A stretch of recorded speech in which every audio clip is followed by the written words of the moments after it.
Bismillahirrahmanirrahiim. Kusoo dhawow channelka Waxgarad. Fadlan haddaad nagu cusub tahay channelka subscribe dheh.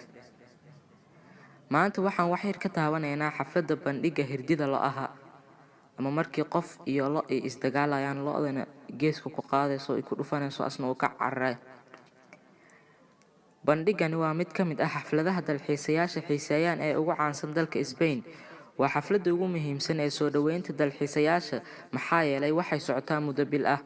Muddadaasi ayay dalxiisayaashu caado u leeyihiin inay arkaan lo'da dibgaleenka ah oo ordaya isla markaana wareegaya wadooyinka magaalada. Dadka qaarkood oo xiran dareys gaar ah ayaa dibigaasi duurjoogta ah ee xanaaqsan hor cararaya iyagoo haddana iska ilaalinaya inuu dhibaato gaarsiiyo.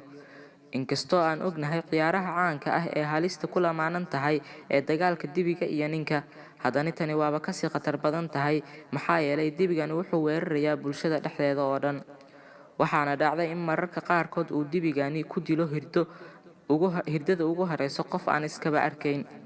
Sidaas darteed goobaha dibidan laga soo daayo waxaa ka fogaada dhammaan dadka qalbiga jilicsan oo dhan, iyagoo bulshada kale ee diyaarka u ah inay ka qayb qaataan xafladdan ay soo xirtaan dhar cadaan iyo guduud iskugu jiraan.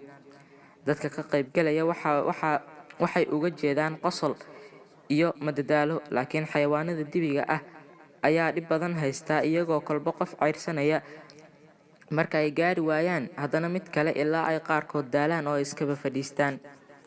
Intaas ayaa maanta idiin soo bandhigay. Fadlan igu caawi waxaad awoodo anna aan kugu caawiyo waxaan awoodo. Waad awoodaa inaad channelka subscribe dhahdo haddaad ka heshay videogan aad like saarto anna waan kugu caawin doonaa Instagram-kayga insha Allah. Aad iyo aad u mahadsantihiin.